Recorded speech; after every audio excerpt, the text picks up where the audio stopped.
যে ব্যক্তি অন্যায় ভাবে মানুষের কোনো হক নষ্ট করে অন্যায় ভাবে মানুষের উপরে জুলুম চালায়, নির্যাতন চালায়, সেই হচ্ছে জালেম। ঠিক তো কইলেন, একটু পরে দেখবেন সবাই এই জালেমের কাতারই আমরা আছি। একটা আমি সহ, আপনাদেরকে আমি সহ, কেননা ইচ্ছাই হোক আর অনিচ্ছাই হোক মাঝে মাঝে গুনাহ আমাদের হয়ে, একটা মানুষও আমরা জালেমের বাইরে নাই, একটা মানুষও এখানে জালেমের বাইরে নাই। একটু পরে বুঝবেন আপনি। আপনারা তো ভাবছেন শুধু যারা মুসলমান পিটায় এরা জালেম, নাও, প্রত্যেকের জায়গা থেকেই আমরা এক একজন জালেম হয়ে আছি। কেমনে হয়ে আছি এটা একটু পরে আমরা জানবো ইনশাআল্লাহ। তাহলে জালেমের অর্থ হলো যে জুলুম করে। জুলুম এটাও আরবি শব্দ, এর অর্থ হচ্ছে ওয়াদউ শাইই ফি গায়রি মাওদিহি, যেটা যেখানে রাখা দরকার সেখানে না রাখাটাই হচ্ছে জুলম। আবার অভিধানে এর আর অর্থ করা হয়েছে আল জাউর, মানে অত্যাচার, নিপীড়ন। আদামুল ইনসাফ, অবিচার, সুবিচার না করে অবিচার করা, এটাই হচ্ছে জুলুম। যে জুলুম করে তাকে বলা হয় জালেম, আর যার উপরে জুলুম করা হয় তাকে বলা হয় মাজলুম। তাকে কি বলা হয়? জালেম তিন প্রকার, যত রঙের যত কায়দার জালেম দুনিয়াতে আছে এরা ওই তিন শ্রেণীর অন্তর্ভুক্ত। বুঝে থাকলে সবাই একটু জবাব দেন, জালেম কয় প্রকার? আরো জুড়ে বলেন, কয় প্রকার? কেউ আপনারা বসে আছেন জবান নড়ে না কেন, বলেন জালেম কয় প্রকার? তিন প্রকার। নাম্বার ওয়ান, এক নাম্বার হচ্ছে আল্লাহর উপরে জুলুমকারী জালেম। এক নাম্বার আল্লাহর উপর জুলুমকারী জালেম। দুই নাম্বার নিজের উপর জুলুমকারী জালেম। তিন নাম্বার মানুষ এবং আল্লাহর সৃষ্টির উপরে জুলুমকারী জালেম। দুনিয়াতে যত জালেম আছে সবই তিন শ্রেণীর অন্তর্ভুক্ত। আমি আবারও রিপিট করি যাতে আমাদের মুখস্থ হয়ে যায়। বলেন তো দুনিয়ার জালেম কয় প্রকার? আর একটু জোরে বলেন দেখি, এখানে কার মাথা ভালো, ব্রেইন ভালো। এক নাম্বার কি বলেছিলাম? ইয়েস, মাশাআল্লাহ, আল্লাহর উপর জুলুমকারী জালেম। দুই নাম্বার নিজের উপর জুলুমকারী জালেম। তিন নাম্বার, এই তিনটা পয়েন্ট। এখন তিন নাম্বার পয়েন্ট শেষ হওয়ার আগ পর্যন্ত কিন্তু থাকা লাগবে, থাকবে তো ইনশাআল্লাহ। এই তিন পয়েন্টে আজকে আলোচনা শেষ হবে। এই তিন প্রকার জালেমের পরিচয়, এদের পরিণতি। এই তিন প্রকার জালেমের পরিচয় এবং এদের পরিণতি। আমি আমার বাপদাদার লেখা কোনো কিতাব আমার কাছে নাই, পড়ে এসেছি কোরআন, পড়ে এসেছি হাদিস। এই কোরআন আর হাদিস থেকেই এই তিন শ্রেণীর জালেমদের পরিচয় এবং পরিণতি কোরআন সুন্নাহ থেকে আপনাদের সামনে পেশ করব। আমি সহ আমরা সবাই যেন হেদায়েতের মানসিকতা নিয়ে শুনতে পারি। আল্লাহ তৌফিক দান করেন। এক নম্বরের জালেম হচ্ছে আল্লাহর উপরে জুলুমকারী জালেম। পৃথিবীতে বহু মানুষ সরাসরি আল্লাহর উপরে জুলুম করছে, আল্লাহর উপরে জুলুম করে এরা জালেম হয়ে গিয়েছে। সবাই বলেন তো আমাদের সকলকে সৃষ্টি করে দুনিয়াতে পাঠিয়েছেন কে? এমনি এমনি আমাদেরকে আল্লাহ দুনিয়ায় পাঠান নাই। কি উদ্দেশ্যে, কি কারণে আমাদেরকে দুনিয়ায় পাঠানো হলো? রব্বুল আলামিন কোরআনুল কারীমের 51 নম্বর সূরা, সূরাতুয যারিয়াতের 56 নম্বর আয়াতে বললেন, ওয়ামা খালাকাতুল জিন্না ওয়াল ইনসা ইল্লা লিয়াবুদুন। I didn't create the jinn kind and mankind except my worship. আল্লাহ তাআলা বলছেন আমি জিন জাতি আর মানব জাতিকে আমার গোলামি ছাড়া, আমার দাসত্ব ছাড়া অন্য কিছু করার জন্য সৃষ্টি করি নাই। আমাদের সবাইকে সৃষ্টি করা হয়েছে একমাত্র একজনের গোলামি করবার জন্য, তিনি কে? তাহলে আমাদের সবাইকে আল্লাহর গোলামের জন্য পয়দা করা হয়েছে। যেই মানুষকে আল্লাহর গোলামির জন্য সৃষ্টি করা হয়েছে, এই মানুষগুলো যখন আল্লাহর গোলামি বাদ দিয়ে অন্য কিছুকে মাবুদ হিসাবে গ্রহণ করে নেয়, তখনই মানুষ সরাসরি আল্লাহর উপরে জুলুম করে বসে। আমি যদি আপনাদেরকে প্রশ্ন করি দুনিয়াতে সবচেয়ে বড় জালেম কে, দেখি কে বলতে পারেন দুনিয়ার সবচাইতে বড় জালেমের নাম বলেন। হ্যাঁ বলেন, আরেকটু জোরে বলেন। হয় নাই, আরেকটু জোরে বলেন। হ্যাঁ, একজন বলছে বুশ। দুনিয়ার সবচেয়ে বড় জালেম, ওই দিন এক জায়গায় বলছি, এক জায়গায় এই প্রশ্ন বললাম, উত্তর দিয়েছে একজন কয় জো বাইডেন, আরেকজন কয় নমরুদ, আরেকজন কয় ফেরাউন, আরেকজন কয় আবু জাহেল। একটা উত্তর সঠিক না। দুনিয়াতে সবচেয়ে বড় জালেম হলো যে আল্লাহর ইবাদত বাদ দিয়ে অন্য কিছুকে উপাস্য হিসাবে গ্রহণ করে সরাসরি আল্লাহর সঙ্গে যে শিরক করে মুশরিক লোকগুলোই হলো দুনিয়ার সবচেয়ে বড় জালেম। এটা মোল্লার কথা নয়, এটা আল্লাহর কথা। লোকমান হাকিমের নাম আমরা জানি। তিনি তার ছেলেকে খুব সুন্দর সুন্দর বিষয়ে ওসিয়ত করেছিলেন। ওসিয়ত দিতে গিয়ে সবার আগে তিনি তার সন্তানকে শিরকের ব্যাপারে সাবধান করেছেন। কোরআনুল কারীমের 31 নম্বর সূরা, সূরা লুকমানের 13 নম্বর আয়াতে লোকমান হাকিমের এই ওসিয়ত আমাদের জন্য তুলে দিলেন। ওয়া ইদ ক্বালা লুকমানু লিবনিহি ওয়া হুয়া ইয়াইযুহু ইয়া বুনাইয়া লা তুশরিক বিল্লাহ ইন্নাশ শিরকা লাযুলমুন আযীম। আল্লাহ তাআলা বলছেন, স্মরণ করো যখন লোকমান তার ছেলেকে বললেন, লোকমান তার ছেলেকে উপদেশ দিতে গিয়ে বললেন, আমার কলিজার টুকরা সন্তান, আমার প্রিয় ছেলে, লা তুশরিক বিল্লাহ, আল্লাহর সঙ্গে খবরদার কোনো কিছুকে শরীক করো না, কারণ ইন্নাশ শিরকা লাযুলমুন আযীম, কারণ শিরক হচ্ছে সবচাইতে বড় জুলুম। রেফারেন্স কি পেয়েছেন? ইন্নাশ শিরকা লাযুলমুন আযীম, শিরক হচ্ছে দুনিয়ার সবচেয়ে বড় জুলুম। যে ব্যক্তি শিরক করে সে হলো মুশরিক, আর এই মুশরিক হচ্ছে দুনিয়ার সবচেয়ে শীর্ষ জালেম। এক নাম্বার শ্রেণী আমরা বলছিলাম সবচেয়ে বড় জালেম হলো যে আল্লাহর উপরে জুলুম করে। আল্লাহর উপরে জুলুম করার কায়দা, জুলুম করার নমুনা হলো একত্ববাদী রবকে বাদ দিয়ে মূর্তি, সূর্য, নক্ষত্র, পাথর, অর্থাৎ নিজের বানানো কিংবা কল্পিত যে কোনো কিছুকে মাবুদ হিসাবে গ্রহণ করা। যখনই দুনিয়ার কেউ আল্লাহর ইবাদত বাদ দিয়ে অন্য কাউকে মাবুদ হিসেবে গ্রহণ করে নেয়, সেই দুনিয়ার সবচেয়ে বড় জালেম হয়ে যায়। এখন আমার ঢোল হাজারার ভাইরা মনে করতে পারে, হুজুর এই শ্রেণীতে আমরা কেউ পড়ি নাই, কারণ আমরা তো একত্ববাদী রবকে বিশ্বাস করি। একত্ববাদী রবকে আমরা বিশ্বাস করলেও রুবুবিয়্যাত আর উলুহিয়্যাতের ক্ষেত্রে আমরা অনেকে শিরক করে ফেলি। আমরা দেখা যায় এক আল্লাহকে ঘোষণা দিলেও অনেক সময় দেখা যায় চাওয়ার ক্ষেত্রে আল্লাহকে বাদ দিয়ে অনেকের কাছে চাই। দেখা যায় জীবিত মানুষের কাছে চায়, আবার মুর্দা মানুষের কবরের কাছে গিয়ে চায়। এইরকম মানুষ আমার দেশে নাই। আমি নিজের চোখে দেখেছি, কবরের মধ্যে গিয়ে সাজদা দেয়, কবরের মধ্যে গিয়ে সুতা টানিয়ে দেয়। বলেন তো, কবরে শুয়ে থাকা লোকটা কি আপনাকে কিছু দেওয়ার ক্ষমতা রাখে নাকি? দেখেন, নামাজে আল্লাহ আমাদেরকে শিখিয়েছেন, ইয়্যাকা না'বুদু ওয়া ইয়্যাকা নাস্তাঈন। আমরা বলছি আল্লাহ একমাত্র তোমার গোলামি করি আর একমাত্র তোমার কাছে চাই। নামাজে ঘোষণা দিলাম আল্লাহ তোমারই ইবাদত করি, তোমার কাছে চাই, কিন্তু নামাজ থেকে বের হয়ে তার কাছে চাই। আজকে কথাবার্তায় কাজে কর্মে আমাদের শিরক শুরু হয়েছে। এমনকি আল্লাহর সার্বভৌমত্বের উপরে আমরা আঘাত করেছি। আল্লাহর সার্বভৌমত্বের উপর আঘাত করে আমরা এত বড় জালেম হয়েছি, কারণ শিরক যে করে সেই তো হচ্ছে সবচেয়ে বড় জালেম। সার্বভৌমত্বের উপর আঘাত করে মাঝে মাঝে আমরা বলি সকল ক্ষমতার মালিক। মাঝে মাঝে আপনারা দেশে কি শুনেন? সকল ক্ষমতার মালিক জনগণ, আছে না নাই? এইটাও আল্লাহর সঙ্গে শিরক। কারণ আল্লাহ কোরআনে বলেছেন, আন্নাল কুওয়াতা লিল্লাহি জামিআ, সমস্ত ক্ষমতার মালিক হচ্ছেন আল্লাহ। সকল ক্ষমতার মালিক আপনি। রাতের বেলা ঘুমাবার সময় দায়িত্ব কারে দিয়ে ঘুমান? আল্লাহরে নাকি দায়িত্ব দিয়ে ঘুমায়? মনে করেন এই যে চেয়ারম্যান সাহেবকে দিয়ে একটা উদাহরণ দেই, তিনি যদি দেশের বাইরে যান, তাহলে এই ইউনিয়নের প্যানেল চেয়ারম্যানকে তিনি দায়িত্ব দিয়ে যাবেন, ভারপ্রাপ্ত বানায়া, যে ভাইরে আমি আসার আগ পর্যন্ত তুমি দায়িত্ব চালাও, আমার দায়িত্ব। তার মানে বোঝা গেল চেয়ারম্যান সাহেব কোনো কাজে দেশের বাইরে গেলে একজনকে ভারপ্রাপ্ত বানান। এখন আপনারা যে আপনাদেরকে সকল ক্ষমতার মালিক মনে করেন, রাতের বেলা ঘুমানোর সময় ক্ষমতার ভারপ্রাপ্ত কারে দিয়ে আপনি ঘুমান? ভারপ্রাপ্ত কারে বানান তখন আপনি? সকল ক্ষমতার মালিক হতে হলে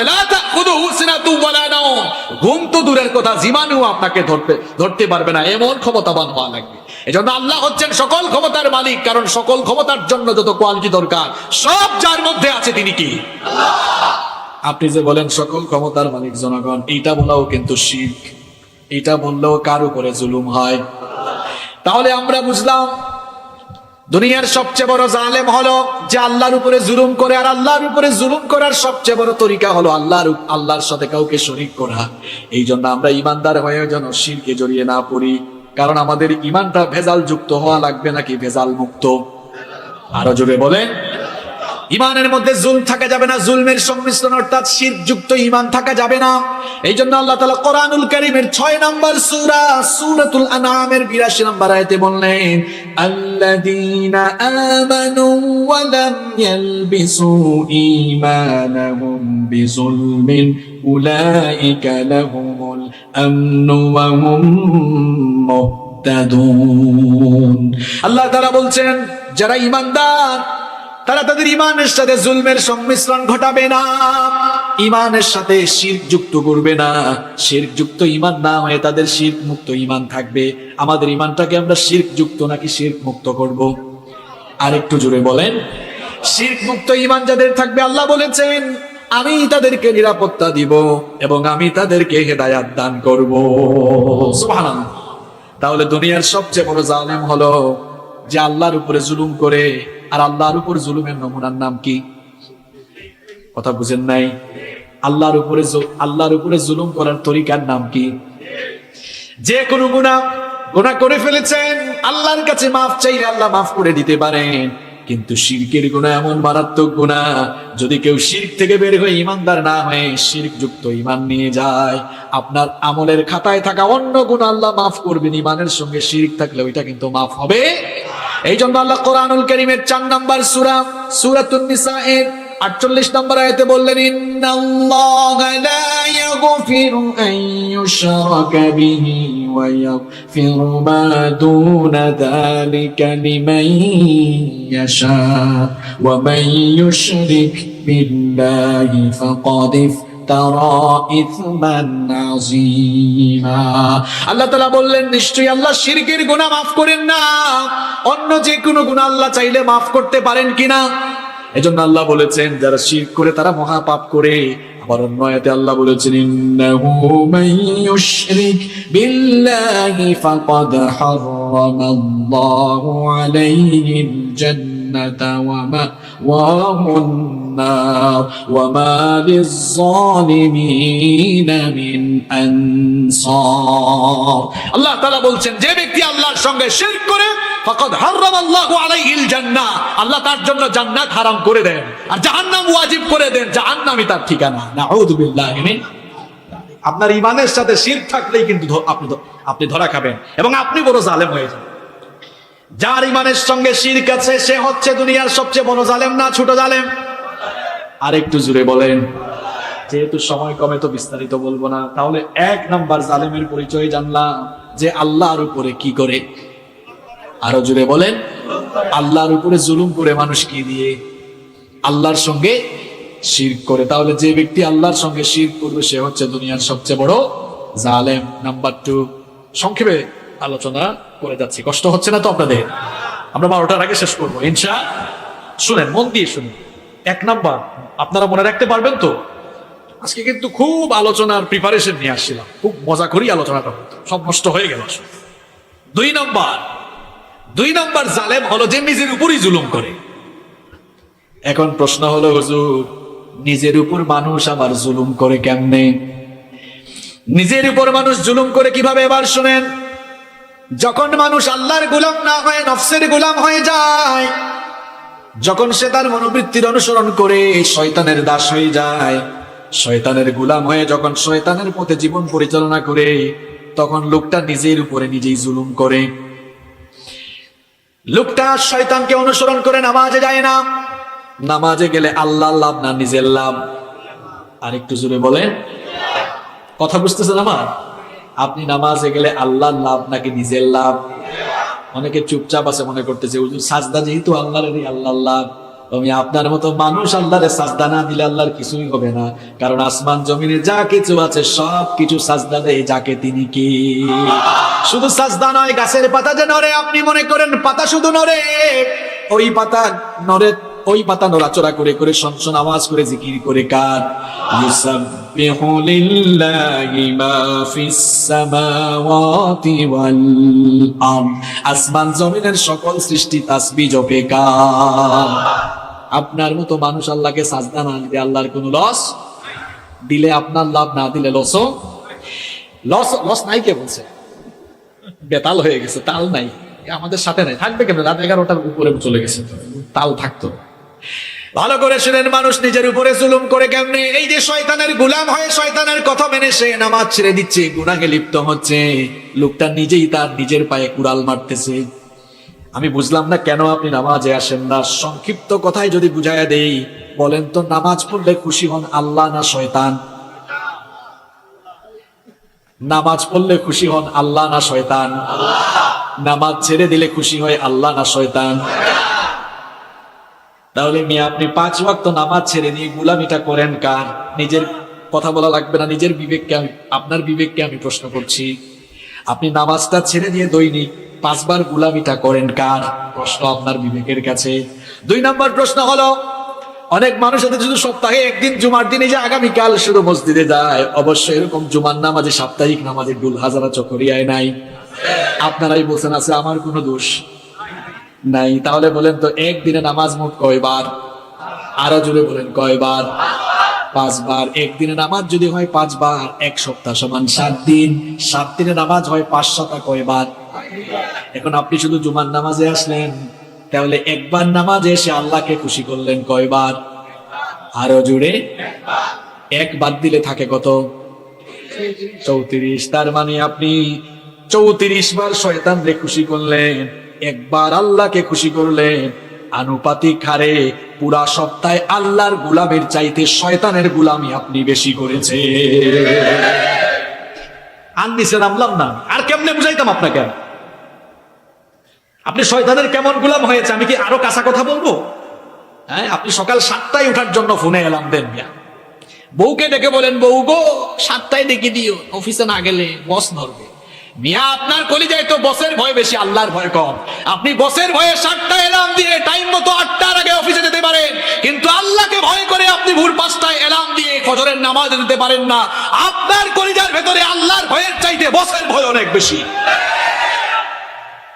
শুধু কি এই, আপনি স্কুলে যাওয়ার জন্য, কলেজ বিশ্ববিদ্যালয়ে চাকরি বাকরি দোকান খোলার জন্য 8টায় 9টায় এলার্ম দিতে পারেন। কোন শয়তানের সাথে আপনার দুস্তি হয়েছে যে আপনি ভোর 5টায় এলার্ম দিয়ে ফজরের নামাজ দিতে পারেন না? কোন শয়তানের সঙ্গে বন্ধুত্ব আপনার? এই শয়তানকে তো খোঁজা দরকার। আমার দেশে ফজরের নামাজে মানুষ বেশি নাকি জানাজার নামাজে মানুষ বেশি? আরো জোরে বলেন। তার মানে জানাজার নামাজ ফরজ আর ফজরের নামাজ নফল। আরেকটু জোরে বলেন।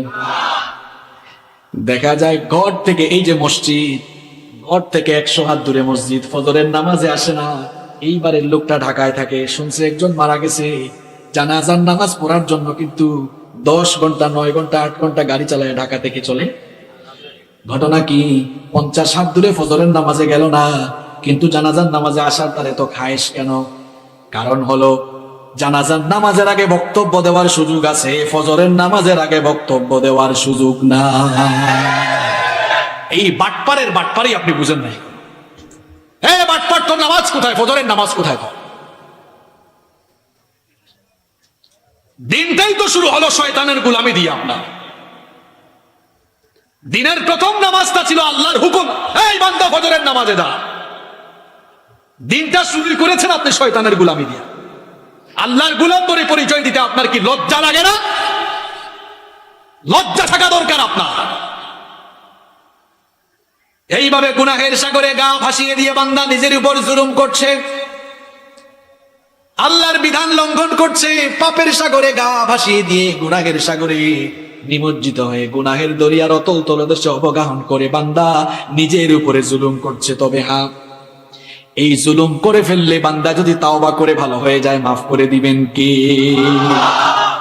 হয়তো আমরা এতদিন এই গুনাহগুলো করে ফেলেছি, নিজের উপরে আমরা নিজেরাই এতদিন জুলুম করেছি, কিন্তু আজ যদি এই মাহফিলের প্যান্ডেলে বসে খাঁটি তওবা করে আমরা বাড়িতে যাই, নিশ্চিত আমাদেরকে মাফ করবেন কে? কারণ আমাদের সঙ্গে এই ওয়াদা সরাসরি করেছেন কে? দেখেন কোরআনুল কারীমের 4 নম্বর সূরা, সূরাতুন নিসা এর 110 নম্বর আয়াতে আল্লাহ তাআলা বলেছেন, ওয়া মান ইয়া'মাল সুআন আও ইয়াজলিম নাফসাহু থুম্মা ইয়াস্তাগফিরিল্লাহা ইয়াজিদিল্লাহা গফুরার রহিমা। আল্লাহ তাআলা বলছেন তোমাদের মধ্যে ওয়া মান ইয়া'মাল সুআন, যারা খারাপ কাজ করে ফেলবে, আউ ইয়াজলিম নাফসাহু, অথবা যে নিজের উপর জুলুম করবে অর্থাৎ গুনাহ করে ফেলবে। এরপরে সুম্মা ইস্তাগফিরুল্লাহ, এরপরে গোলামটা যদি বান্দাটা যদি ভুল বুঝে আল্লাহর কাছে তওবা করে ফেলে, আল্লাহ বলছেন ইয়াজিদিল্লাহ, তুমি তোমার আল্লাহকে পাবে গফুরান রাহিমা। সুবহানাল্লাহ। হাদিসে কুদসি থেকে আপনাদেরকে শোনাচ্ছি, হাদিসটি তিরমিজি শরীফে এসেছে। আল্লাহ তাআলা বলেছেন, ইয়া ইবনা আদম, হে আদম সন্তান, লাউ বালাগাত যুনুবুকা আনানাস সামাই সুম্মা ইস্তাগফারতানি গফারতু লাকা। আল্লাহ বলছেন, বান্দারে তোর গুনাহ যদি আকাশ পর্যন্ত পৌঁছে যায়, আকাশ সম পরিমাণ গুনাহ যদি তোর হয়ে যায়, এরপরে বান্দারে তুই যদি আমার দিকে ফিরে এসে ভালো হওয়ার নিয়তে তাওবা করে ফেলিস, বান্দারে শুনে রাখ, তোর এই পাহাড় সম পরিমাণ গুনাহ হতে পারে, আমি আল্লাহ তখন পাহাড় সম পরিমাণ দয়া নিয়ে হাজির হয়ে তোকে মাফ করে দিব। আল্লাহ আরো বলেছেন, ইয়া ইবনে আদম, হে আদম সন্তান, ইন্নাকা লাউ আতাইতানি বিকিরাবিল আরদি খাতায়া সুম্মা লাকিতানি লা তুশরিক বি শাইআ লা আতাইতুকা বিকিরাবিহা মাগফিরা। বান্দারে তোর গুনাহ যদি পৃথিবীর সমান হয়ে যায়, এই পৃথিবীর সমান গুনাহের ভিতরে যদি শিরকের গুনাহ না থাকে, আর তুই যদি তাওবা করে খালেস ভাবে আমার দিকে ফিরে আসার জন্য তাওবা করে ফেলিস, বান্দারে শুনে রাখ, পরিমাণ দয়া নিয়ে হাজির হয়ে তোর সমস্ত গুনাহগুলো মাফ করে দিব।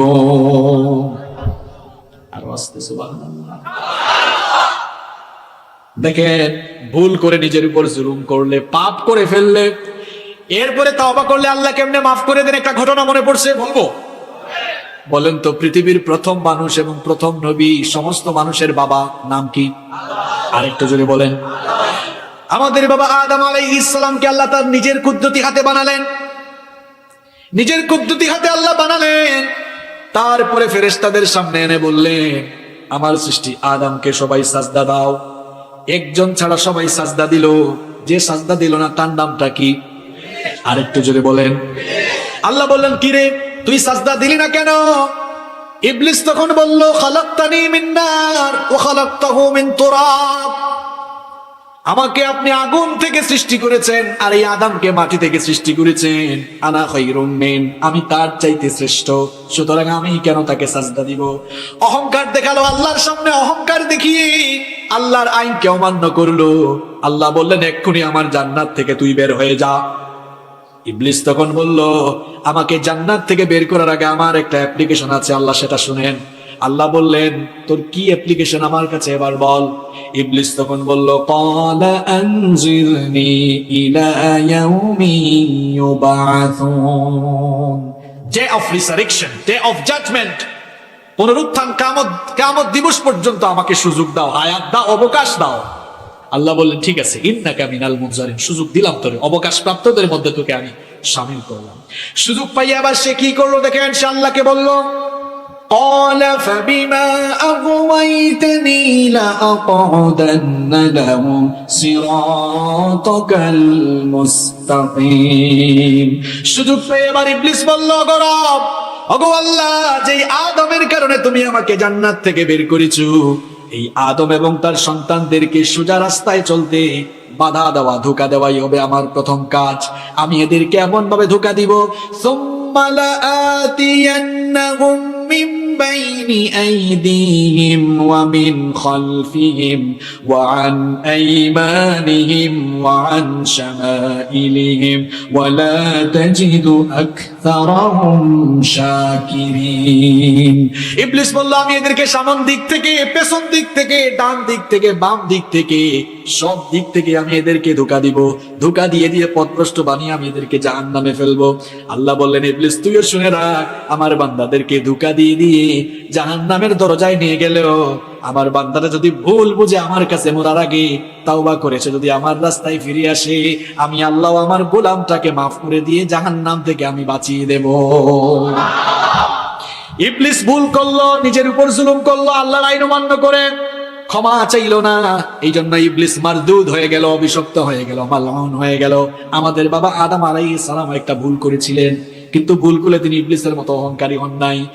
আদম আলাইহিস সালামকে বানানোর পরে তার থেকে আল্লাহ তার স্ত্রী আমাদের মা সাইয়্যিদাতুনা হাওয়া আলাইহিস সালামকে আল্লাহ বানালেন।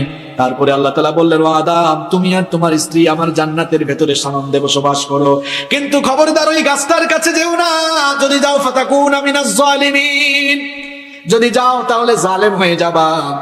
ইবলিস তো তার শয়তানি মিশন আল্লাহর সঙ্গে চ্যালেঞ্জ করে সেই দিন থেকে শুরু করেছিল। তার এই শয়তানি মিশন বাস্তবায়নের জন্য প্রথমেই ধোঁকা দিল আমাদের বাবা আদম আর আমাদের মা হাওয়া আলাইহিমুস সালাম। এই দুইজনকে ধোঁকা দিল, ধোঁকা দিয়ে দিয়ে নিষিদ্ধ গাছের ফল ভক্ষণ করালো। আল্লাহ তাআলা আমাদের বাবা আদম এবং আমাদের মা হাওয়া আলাইহিমুস সালামকে জান্নাত থেকে বের করে দিলেন। এরপরে দুনিয়াতে এসে তারা তাদের ভুলটা বুঝতে পারলেন, ভুল বুঝে বুঝে শত শত বছর কান্না করলেন। যখন তারা তাদের ভুল বুঝলেন, আল্লাহ তাদেরকে তাওবার নিয়ম শিখালেন, বললেন তাওবা করো, এরপরে আমার কাছে দোয়া চেয়ে, আমার কাছে দোয়া চাও, আমার কাছে দোয়া করে আমার কাছে মাফ চাও, মাফ করে দিবেন কে? আল্লাহ বললেন তাওবা করো আর পড়ো, ربنا ظلمنا أنفسنا وإن لم تغفر لنا وترحمنا لنكونن من الخاسرين। পারেন আপনারা সবাই দোয়াটা? তাহলে একটু জুড়ে আমার সাথে বলেন, রব্বানা যালামনা আনফুসানা ওয়া ইন লাম তাগফির লানা ওয়া তারহামনা লানাকুনান্না মিনাল খাসিরিন। কি সুন্দর দোয়া আল্লাহ শিখালেন, রব্বানা যালামনা আনফুসানা, ওগো আমাদের রব, আমরা আমাদের নিজেদের উপরে জুলুম করে ফেলেছি। ওয়া ইল্লাম তাগফির লানা ওয়া তারহামনা, যদি আমাদেরকে ক্ষমা না করো, আমাদের উপরে রহম না করো, লানাকুনান্না মিনাল খাসিরিন, তাহলে আমরা ক্ষতিগ্রস্তদের কাতারে শামিল হয়ে যাব। আমাদের বাবা আদম আলাইহিস সালাম আর আমাদের মা হাওয়া আলাইহিস সালাম আল্লাহর শেখানো নিয়ম অনুযায়ী তাওবা করে যখন এই দোয়া পড়লেন, মাফ করে দিলেন কে? এই ঘটনা থেকে আমরা কি বুঝলাম? আমাদের বাবা আদমও নিজের উপরে জুলুম করেছিলেন, এজন্য বলেছিলেন রব্বানা যালামনা, আল্লাহ আমরা আমাদের উপরে জুলুম করে ফেলেছি। তাহলে বোঝা গেল আমরাও যারা এখানে আছি, গুনাহ করে করে, পাপ করে করে, এতদিন ধরে আমরা যারা নিজেদের উপরে জুলুম করছি, আজকে যদি মাহফিল থেকে তওবা করে যেতে পারি, আমাদেরকে মাফ করবেন কে?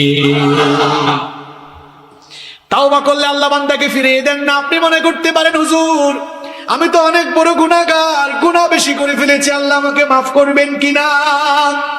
কত গুনাহ আপনি করেছেন, আপনার গুনাহ যদি হয় খাল বিল নদ নদী আর পুকুরের পানির সমান, আমার আল্লাহর দয়া হলো সাগর আর মহাসাগরের পানির সমান। আপনার গুনাহ যদি হয় বিশাল পাহাড়ের সমান, আমার আল্লাহর দয়া হলো আকাশের সমান।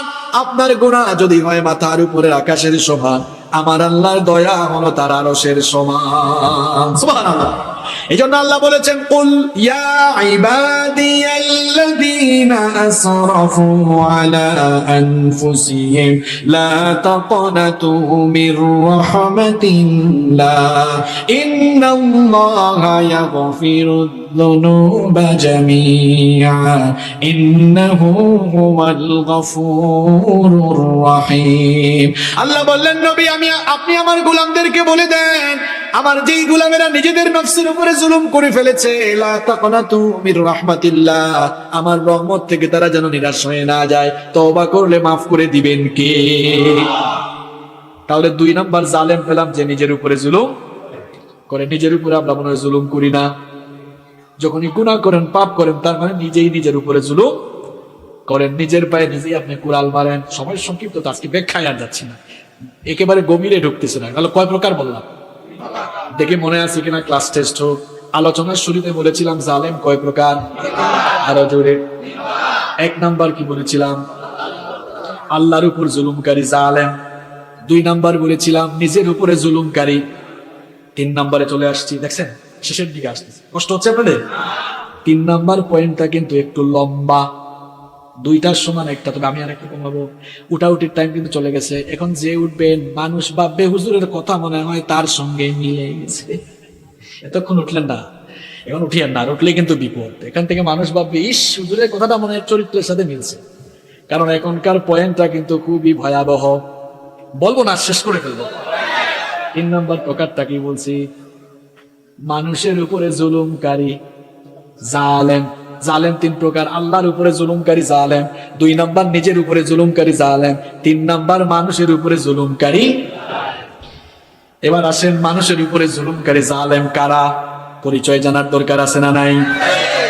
আপনি যখন একজন ভাইকে গালি দেন তার উপরে জুলুম করলেন, আপনি যখন আরেক ভাইয়ের গীবত করলেন তার উপরে জুলুম করে ফেললেন, তার হক নষ্ট করলেন। অবশ্য আমাদের এলাকায় গীবত খুন নাই, এখন কিন্তু উঠলেই মানুষ ভাববে এমন হয় গীবত করে, এইরকম এখন পয়েন্টে পয়েন্টে কিন্তু একদম লাগবে। আপনি একজন ভাইয়ের গীবত করলেন, তার হক নষ্ট করলেন, লোকটা কষ্ট পেল। আর বান্দার হকটা কিন্তু বড় মারাত্মক। আল্লাহর হক নষ্ট করলে, তওবা করলে আল্লাহ মাফ করে দেয়, কিন্তু বান্দার হক নষ্ট করে আল্লাহর কাছে তওবা করলে লাভ হয় না। আল্লাহ বলে, যা যার হক নষ্ট করেছিস তার কাছে যা, সে মাফ যদি না করে আমি আল্লাহ তোরে মাফ করব না।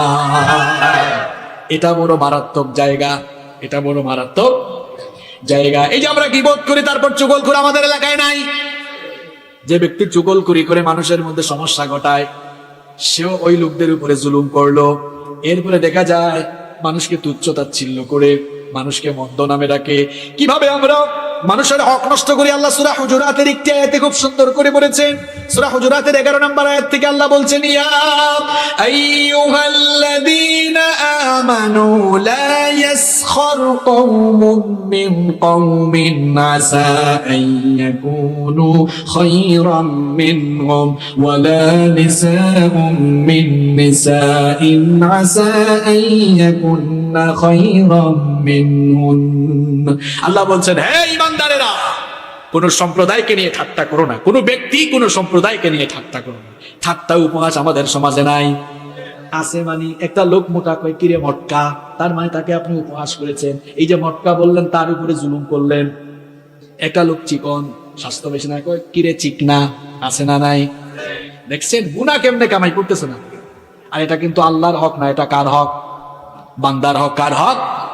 এরপরে অনেক সময় বলে কিরে আবুল, কিরে মফিজ, এরকম মানুষকে উপহাস করে ঠাট্টা করে, আছে না নাই?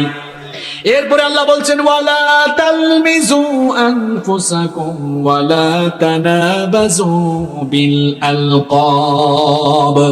আল্লাহ বলছেন দোষারোপ করো না, আর মানুষকে মন্দ নামে ডেকো না।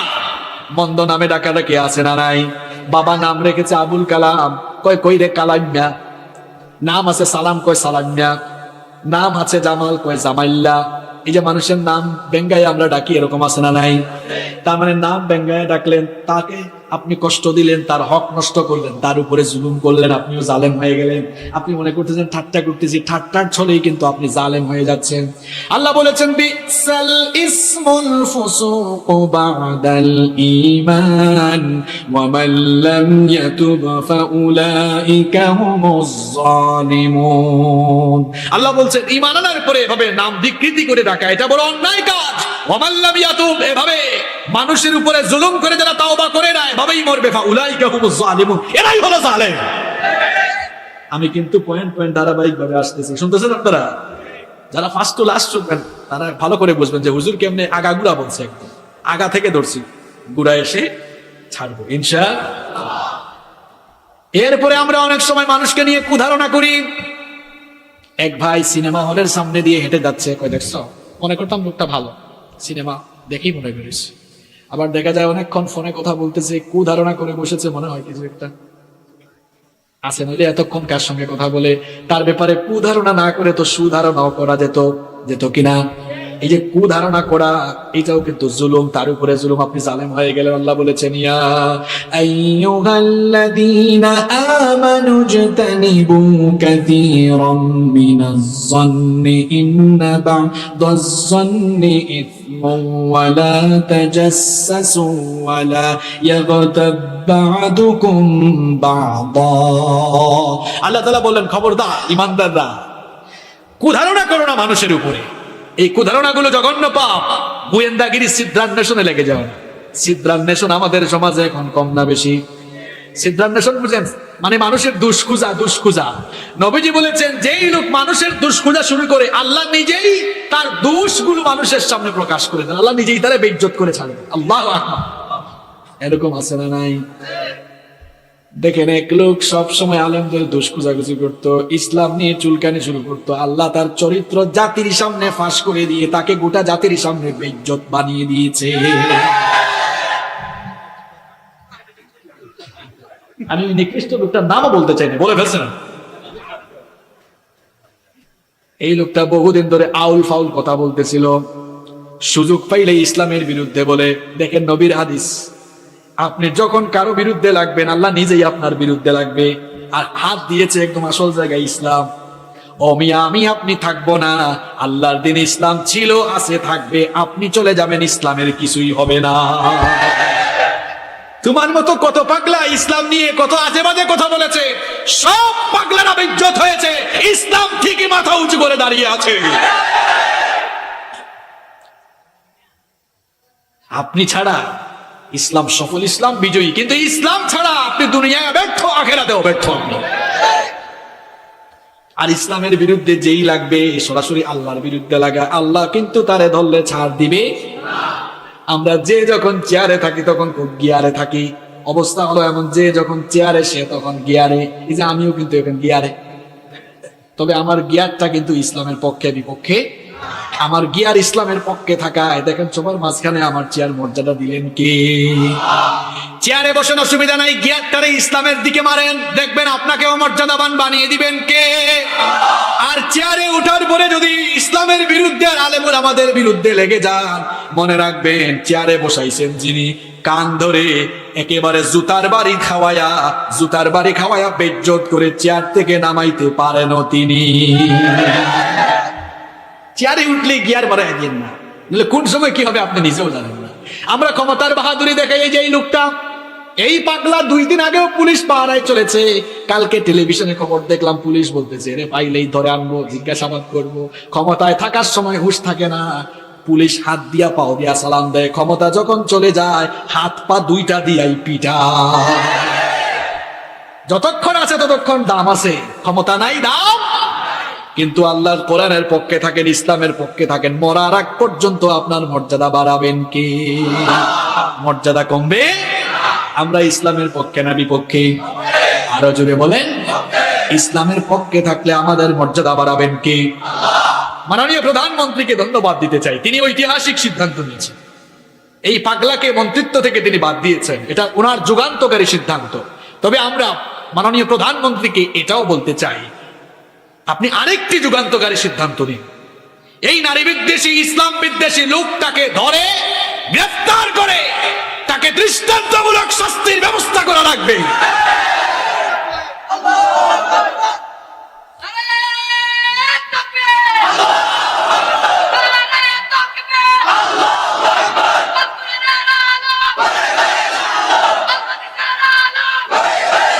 লতিফ সিদ্দিকী থেকে নিয়ে মুরাদ হাসান পর্যন্ত যারাই ইসলামের বিরুদ্ধে পাগলামি করেছে সব কয়টাকে আল্লাহ বেইজ্জত করে দিয়েছে। আপনি চেয়ারে আছেন ভালো কথা, গিয়ার থাকুক, ইসলামের পক্ষে দেন, দেখবেন মর্যাদা বাড়াবেন কে? মানুষের ভালোবাসা পাবেন। নইলে মানুষ সামনে দেখলে ভয়ে সালাম দিবে, পেছনে গিয়া গালি দিবে, আছে না নাই?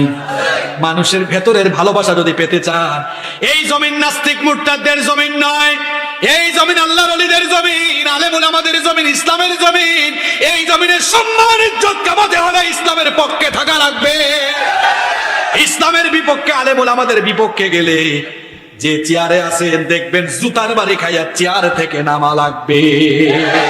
এটা ইসলামের জমিন, জমিন চিনতে হবে আপনাকে আগে, এই জমিন চিনা লাগবে। এই জমিনে আজ পর্যন্ত যারাই আল্লাহর দ্বীনের বিরুদ্ধে গিয়েছে সবগুলো বেইজ্জত হইতে হয়েছে। সাবধান থাকেন আপনি, আপনি ইসলামের পক্ষে থাকেন, আপনি আলেমুল আমাদের সঙ্গে থাকেন, দেখবেন আল্লাহ দিন দিন আপনার মর্যাদা বাড়াবেন। মর্যাদা বাড়ানোর মালিক কে? সম্মান ইজ্জত দেওয়ার মালিক কে? টাকা পয়সা দিয়ে সম্মান পাবেন না, সম্মান টাকা পয়সা দিয়ে কেনা যায় না, এটা আল্লাহ দান করেন। আপনি কোরআনের সঙ্গে থাকেন, ইসলামের পক্ষে থাকেন, দেখবেন আপনার মর্যাদা দিন দিন বাড়বে, কমবে না ইনশাআল্লাহ। বলছিলাম মানুষের উপরে জুলুমের কথা, কুধারণা করা যাবে, কারো দোষ খুঁজাখুঁজি করা যাবে। এখন আমরা মানুষের দোষ খুঁজাখুঁজি, নিজের দোষ খুঁজি, এগুলো ছাড়তে হবে। এগুলো যারা করে এরাও জালেম। এরপরে আমরা নিজেরা কত বড় জালেম হয়েছি, পরিবারের উপরে আমরা জুলুম শুরু করেছি। 3 নাম্বার প্রকারের আলোচনা শুরু হয়েছে, মানুষের উপরে জুলুমকারী জালেম। আজকে পরিবারেও আমাদের জুলুম চলছে। দেখা যায় মা বাপ নিজের সন্তানের উপরে জুলুম করছে। বলবেন হুজুর এই যে মা বাপের সঙ্গে মিলে গেছে পয়েন্টটা, দেখছেন দেখছেন দেখছেন, কালো কোট ধরেন, এতক্ষণ ওঠে নাই কেন? এই যে বললাম ওনার মনে হয় ছেলে মেয়ে আছে, ওই যে বলতেছে এই পয়েন্টটা যে মা বাপ ছেলে মেয়েদের উপরে জুলুম করছে। আচ্ছা বলেন তো, এক লোক গাছ না লাগাইয়া বলতেছে আমি ফল খাবো, আমি ফল খাবো, এটা সম্ভব? আমার কথা বুঝতেছেন আপনারা? গাছ না লাগিয়ে কি গাছের ফল আশা করা যায়? অনেক জায়গায় মাহফিলে যাই, কই হুজুর মা বাবার খেদমত বিষয়ে ওয়াজ করেন। আমি বলি মা বাবার খেদমতের ওয়াজ বহু হয়েছে, এখন বাংলাদেশের সন্তানের হকের ওয়াজ বেশি হওয়া লাগবে। সন্তানের হক আপনি আদায় করেন না, এই সন্তান থেকে ভালো আচরণ আশা করবেন কেমনে? গাছ না লাগিয়ে যেমন গাছের ফল আশা করা যায় না, ঠিক তেমনি ভাবে সন্তানের হক আদায় না করে ওই সন্তানের কাছ থেকে আদব কায়দা খেদমত আশা করা যায় না।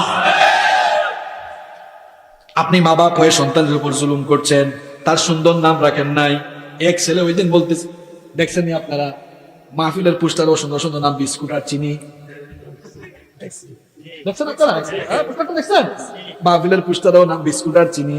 তো এটা কোন জাতের নাম? পিঙ্কু, রিন্টু, মন্টু। ভাইরে এখানে কারো সাথে নাম মিলবে আমার সাথে রাগ করেন না। এটা কোন জাতের নাম রাখছেন? ছেলের নাম রাখছে সাগর, সাগর। মেয়ের নাম নদী। সাগর বড় হয়ে টি শার্টে লিখছে সাগরের বুকে নদী। ছেলের নাম সাগর। এই সাগর কেউ থাকলে এখানে রাগ করা যাবে না। নদীও মনে হয় থাকতে পারে, এই নদী নামক বোনরা রাগ করেন না, কোন হুজুর আছে আমার নাম ধরে বলছে। ছেলের নাম সাগর, মেয়ের নাম, দেখছেন নাম রাখতেছে সাগর নদী। আরো যদি সামনে হয় এগুলার নাম রাখবে, যেগুলো আগেগুলোর নাম সাগর নদী, পরে এগুলোর নাম পুকুর, খাল, বিল, নদী। আবার বৃষ্টি নাম আছে না নাই? এই এলাকায় আছে? এত মেয়ের খবর তোমাদের কাছে থাকে কেমনে যুবক ভাই? এগুলা কোন নাম বলো নাকি? এগুলা কোন জাতের নাম? পিঙ্কি, জুমকি, চুনাকি, জুমকি আছে, এগুলো আছে। হক নষ্ট করতেছেন, সুন্দর নাম রাখেন। নবীজি বলেছেন তাসুম্মু বিআসমাইল আম্বিয়া, নবীদের নামের সাথে মিলিয়ে সন্তানগুলোর নাম রাখো, সাহাবীদের নামের সাথে মিলিয়ে নাম রাখো, কিংবা আলেমদের সঙ্গে পরামর্শ করে নাম রাখতে হবে, এটা সন্তানের হক। এরপরে সন্তান দুনিয়াতে আসলো, কানে আজান দেন, ইকামত দেন। এরপরে সন্তান এসেছে, আকিকা করেন, তাকে দিন শিখান, ইসলামী শিক্ষায় শিক্ষিত করেন, তাকে আদব কায়দা শিখান, পর্দা শিখান। এভাবে সন্তানের যত হক আছে আদায় করেন, তারপরে সন্তানের খেদমতের আশা করে আপনি পাবেন।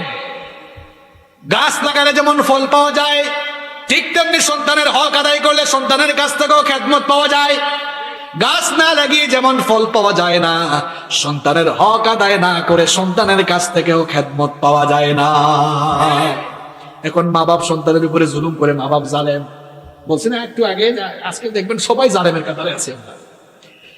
এরপরে দেখা যায় মা বাপ এত কষ্ট করে লালন পালন করার পরেও কিছু কুসন্তান মা বাবার উপরে জুলুম করে জালেম হয়, আছে না না? বাবা অসুস্থ মানুষ, একটু দেখা দেয় না, মাথায় হাত বোলায় দেয় না। মা বুড়ি মানুষ অসুস্থ বিছানায়, একটা দিনও গিয়ে মাকে দেখে না, চিকিৎসা করায় না। এই বাবা কত কষ্ট করে উপার্জন করে তাকে পড়াশোনা করিয়েছে, মাথার ঘাম পায়ে ফেলে ছোটবেলা থেকেই তাকে পড়াশোনা শিখিয়েছে, ভরণ পোষণের ব্যবস্থা করেছে। ছোটবেলার সব দৃশ্য আপনি ভুলে গিয়েছেন।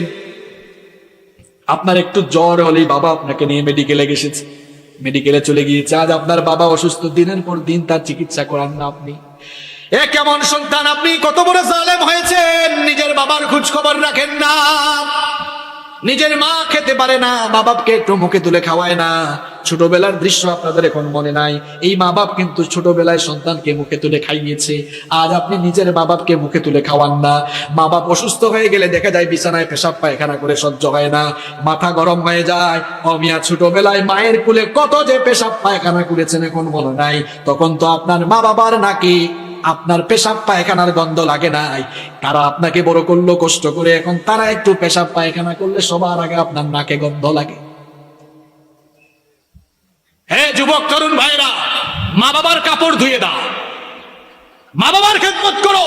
যারা বিয়ে করে ফেলেছেন, আপনার মা বাপের খেদমত বউ দিয়া না আপনি করে, এটা আপনার হক। আপনি শরীরের চামড়া কেটে মা বাবার জন্য স্যান্ডেল বানায় দিলেও মা বাবার হক আপনি আদায় করতে পারবেন না। সামান্য খাওয়াইয়া পড়াইয়া আপনি ভাবতেছেন যে খুব বেশি কিছু আপনি করে ফেলেছেন। কি করতেছেন আপনি? আপনি তো মায়ের এক ফোঁটা দুধের হকও সারা জীবনে আদায় করতে পারেন। আবার মা এক ডাক দেয়, বাবা ডাক দেয়, এরকম ডাক দেয় না? আবার বন্ধু বলে, কিরে দোস্ত বাড়িতে আসো কিনা? দোস্ত আসি তো। এই যে দুস্থের জবাব সুন্দর কণ্ঠে সুন্দর ভাষায় দেয়, মা বাবার জবাব কর্কশ কণ্ঠে দেয়, এরকম আছে না নাই? আল্লাহ বলেছেন ওয়াকুল লাহুমা কওলান কারীমা, খবরদার মা বাবার সঙ্গে সবচাইতে মার্জিত ভাষায় ভদ্র ভাষায় কথা বলো। শিখাচ্ছেন কে? তাহলে সন্তান যখন মা বাবার হক নষ্ট করবে, সন্তান মা বাবার উপর জুলুম করে জালেম সন্তান হয়। এরপরে দেখা যায় স্বামী স্ত্রীর উপর জুলুম করে, স্ত্রীকে সময় দেয় না, তার সঙ্গে সুন্দর ভাষায় কথা বলে না, দাসীর মতো আচরণ করে বিবি পিটায়, আছে না নাই? বিবি পিটানো কি নবীদের কাজ নাকি? স্ত্রীর সাথে যারা সুন্দর আচরণ করে না ওইটা জালেম স্বামী। আবার যে স্ত্রী স্বামীর আনুগত্য স্বামীর খেদমত করে না ওই স্ত্রীও জালেমা স্ত্রী। এরপরে আমরা মা বাপ হয়ে অনেক সময় মেয়েদের উপর জুলুম করি। যখন আমরা সম্পদ ভাগ করে দেই, মেয়েকে দেই না। আমাদের এলাকায় নাই, দেখা যায় ছেলে 4টা মেয়ে 2টা, সম্পদ আছে 20 শতক, খুব সুন্দর হিসাব করে 4 5 20, 4 ছেলেকে 5 শতক করে দেয়। আর মেয়েগুলাকে বিয়ের সময় বলে মা গো তোমাকে তো কিছু দিলাম না, আব্বু তোমাকে শুধু দোয়া দিলাম। মহিলা প্যান্ডেল আছে নাকি? আছে। তা আমার বোনটা যারা শুনতেছেন, আপনি বলবেন আব্বু বাবা দোয়া না লাগিব, জিনিস দিয়া দেন, এটা আপনার হক, এটা আপনার। আর এখানে হাজী সাহেব যারা আছেন, হজ করে ফেলেছেন, যাকাত দেন, 5 ওয়াক্তের নামাজি, তাহাজ্জুদ গুজারি, বাবারে আপনি শুনেন, আপনি যদি আপনার মেয়েটাকে ঠকান, কিয়ামতের দিন জালেম হয়ে হাসরের মাঠে জালেমের কাতারে দাঁড়ানো লাগবে। কারণ আপনি জালেম বাবা, মেয়েকে ঠকাইছেন, জালেম হওয়া যাবে। এরপরে দেখেন আমরা আমাদের কর্মচারীদের উপর জুলুম করি। আমরা কাউকে কর্মচারী রাখলাম, সাধ্যের বেশি তার উপরে কাজ চাপিয়ে দিলাম, এটা জুলুম। আবার অনেকে আছে কাজ করায় পয়সা দেয় কম, আছে না নাই? নবীজি বলেছেন কিয়ামতের দিন আমি ওই লোকদের বিরুদ্ধে দাঁড়াবো যারা কাজের লোককে কাজে লাগাইয়া ঠিক মতো মজুরি দেয় না, এরাও জালেম। এরপরে অনেকে আছে অন্যায় ভাবে মানুষের জায়গা জমি দখল করে, অবশ্য এই চকরিয়ায় নাই, এরা বলছে আছে আমার কোনো দোষ নাই। কারণ এক জায়গায় মাহফিলে গিয়েছিলাম, গাড়িতে ওঠার সময় হুজুর সব কথা লিখে আমারে বললেন। বিপদ, অনেক কিছু বলা যায় না। আমি কি আপনাকে চিনি? কথাগুলো তো আল্লাহ রাসূলের কথা, মিলে গেলে আমরা সংশোধন হয়ে যাব ইনশাআল্লাহ। অন্যায় ভাবে মানুষের জায়গা জমি দখল করে নেয়, ক্ষমতা পাইয়া মানুষের দোকানে চাঁদাবাজি করে, লুটপাট করে, একটু সুযোগ পাইলে মানুষের জায়গা জমি জোর করে দখল করে নেয়। এইরকম মানুষ আমাদের সমাজে আছে না নাই? বুখারী আর মুসলিম শরীফের হাদিসে নবীজি বলেছেন মান ইকতাতা শিবরাম মিনাল আরদি যুলমান তাওয়াকাহুল্লাহু ইয়াহু ইয়াউমাল কিয়ামাতি মিন সাবি আরদিন। নবীজি বলেছেন যে ব্যক্তি অন্যায় ভাবে কারো অর্ধ হাত আধা হাত জমিন দখল করবে, আল্লাহ তাআলা ওই জালেম লোকটাকে কিয়ামতের দিন তার গলার মধ্যে 7 তবক জমিন ঝুলাইয়া দিবে। নাউযু বিল্লাহি মিন। আবার অনেকে আছে অন্যায় ভাবে মানুষের টাকা পয়সা মেরে দেয়, অন্যায় ভাবে এতিমের মাল খায়, অন্যায় ভাবে জনগণের মাল চুরি করে খায়, আছে না নাই? আল্লাহ তাআলা সূরা নিসার 29 নম্বর আয়াত থেকে কি বলছেন? ইয়া আইয়ুহাল্লাযীনা আমানু লা তাকুলু আমওয়ালাকুম বাইনাকুম বিল বাতিল ইলা আখিরিল আয়া। আল্লাহ তাআলা বলছেন হে ঈমানদারেরা, অন্যায় ভাবে কারো সম্পদ ভক্ষণ করো না। আমার বাড়ি তো সিলেটে, অন্যায় ভাবে মানুষের উপর কেমনে জুলুম করছে একটা ঘটনা শোনাই। আমার সিলেটে কিন্তু 11 নভেম্বর ইলেকশন হয়েছিল। তা আমি শুনলাম এক চেয়ারম্যান জন্ম সনদের জন্য 4,000 টাকা করে মানুষের কাছ থেকে নিয়েছে, অথচ সরকারি ফিস 2,200 টাকা, 300-400 টাকার বেশি। তাহলে এটা কি মানুষের উপর জুলুম নয়? আমরা খাটের নিচে জুতা রাখি, এই দেশে কিছু ছেসরা চোর আছে খাটের নিচে জনগণের তেল চুরি করে রাখে। এটা হচ্ছে মানুষের উপর জুলুম, মানুষের হক নষ্ট করা। এরপরে আমরা অনেক সময় এতিমদের মাল নিজের গুদামের ভেতরে ঢুকায়া দেই। আল্লাহ তাআলা বলেছেন ইন্নাল্লাযীনা ইয়াকুলুনা আমওয়ালাল ইয়াতামা যুলমান ইন্নামা ইয়াকুলুনা ফি বুতুনিহিম নারা ওয়া সায়াসলাউনা সাঈরা। আল্লাহ তাআলা বলছেন নিশ্চয়ই যারা অন্যায় ভাবে এতিমের মাল ভক্ষণ করে তারা পেটের ভিতরে আগুন ঢুকায়। কি ঢুকায়? এদের জন্য জাহান্নাম। আমরা মানুষের সম্পদ নষ্ট করছি, জনগণের হক নষ্ট করছি, অথচ আল্লাহওয়ালা শাসকগণ কেমন ছিলেন শুনেন। ওমর ইবনুল খাত্তাব রাদিয়াল্লাহু আনহু তিনি কি ছোটখাটো কোনো সমাজ শাসন করেছেন না অর্ধ পৃথিবী শাসন করেছেন? আর একটু জোরে বলেন। অর্ধ পৃথিবী শাসন করেছেন। ঘটনা একটা বলবো। তার শাসনামলে তিনি ঘরের মধ্যে মোমবাতি জ্বালিয়ে কাজ করছেন। বলেন তো সেই যুগে কি এমন ইলেকট্রিক্যাল লাইট ছিল নাকি? মোমবাতি জ্বালিয়ে কাজ করছেন, হঠাৎ করে তার দরজার মধ্যে নক। কিছু আত্মীয় স্বজন আসলেন, দেখা করতে চাইলেন। বললেন, আমিরুল মুমিনিন, ভেতরে ঢুকবো নাকি? ওমর ইবনুল খাত্তাব রাদিয়াল্লাহু আনহু বলেন, একটু দাঁড়াও, অপেক্ষা করো। দরজায় এদেরকে দাঁড় করিয়ে রেখে তার সামনে থাকা মোমবাতির আগুন ফু দিয়ে নিভালেন। নতুন আরেকটি মোমবাতিতে আগুন ধরালেন। এরপরে বললেন, এবার তোমরা ভেতরে আসো। এরা ভেতরে আসার পরে জিজ্ঞেস করলো, আমিরুল মুমিনিন, আপনার সামনেই তো মোমবাতিতে আগুন জ্বালানো ছিল, সেটা ফু দিয়ে নিভিয়ে দিয়ে নতুন আরেকটি মোমবাতি কেন জ্বালালেন? একটা তো জ্বালানো হয়েছিল, আরেকটা কেন জ্বালালেন? ওইটা কেন ফু দিয়ে নিভালেন? ওমর রাদিয়াল্লাহু আনহু বললেন, তোমরা আসার আগে রাষ্ট্রের টাকায়, জনগণের টাকায় কেনা মোমবাতির আলো জ্বালিয়ে জনগণের জন্যই কাজ করছিলাম। তোমরা যখন আসলে মনে মনে ভাবলাম তোমরা তো আমার আত্মীয় স্বজন, মনে হয় ব্যক্তিগত কথা বলার জন্য এসেছো। আমি চিন্তা করলাম, রাষ্ট্রের টাকায়, জনগণের টাকায় কেনা মোমবাতির আলো জ্বালিয়ে তোমাদের সঙ্গে ব্যক্তিগত কথা বললে রাষ্ট্রের সঙ্গে বেঈমানি হবে, জনগণের আমানতের খেয়ানত হবে, আল্লাহর কাছে জবাব দেওয়া লাগবে। এই জন্য আমানতের খেয়ানত যেন না হয়, জনগণের সঙ্গে যেন প্রতারণা না হয়, আল্লাহর কাছে যেন জবাব দেওয়া না লাগে, আল্লাহর কাছ থেকেও যেন বাঁচতে পারি, এই জন্য জনগণের টাকায়, রাষ্ট্রের টাকায় কেনা মোমবাতির আগুন ফু দিয়ে নিভিয়ে দিলাম, আর নিজের টাকায় কেনা মোমবাতির আগুন জ্বালিয়ে তোমাদের সঙ্গে কথা বললাম। এমন যদি হতো আমাদের নেতা হতো মোরেরই মতো, হতো আবু বকরের মতো। চাই কি চাই না? চাই কি চাই না?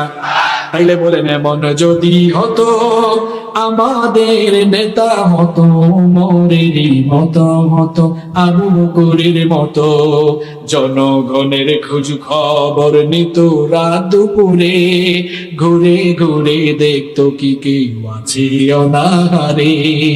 আমার দেশের কৃষক শ্রমিক বঞ্চিত হতো না, আমার দেশের মা বোনেরা লাঞ্ছিতা হতো না। ধনী গরিব ভালোবাসার জীবন ফিরে পেত, যদি আমাদের নেতা হতো মোরেরই মতো, হতো আবু বকরের মতো। ঠিক কি না? এমন আল্লাহওয়ালা মানুষ আমাদের দরকার। এমন আল্লাহওয়ালা মানুষ পেলে দেখবেন সমাজে সুখ শান্তির ফল্লুধারা বয়ে আসবে ইনশাআল্লাহ। মানুষ মানুষের উপর জুলুম করছে কেমনে দেখেন। 3 নাম্বার প্রকার চলে, মনোযোগ আছে না গেছে? শেষ পর্যায়ে চলে আসছি। মানুষ মানুষের উপর কেমনে জুলুম করে। অনেক ভাইরা ব্যবসায়ী আছে না নাই? দেখা যায় ব্যবসার মধ্যে পণ্যে ভেজাল দেয়, আমাদের দেশে নাই? আমি কিন্তু নবীজির হাদিস থেকে একটা ঘটনা শোনাই। নবীজি একবার এক খাদ্যের দোকানের পাশ দিয়ে যাচ্ছেন। তিনি ওই খাদ্যশস্যের মধ্যে ওই খাবার যেগুলো রাখা ছিল সেখানে হাত ঢুকালেন, ঢুকায় দেখলেন ভেতরের গুলা ভিজা, উপরের গুলা তাজা।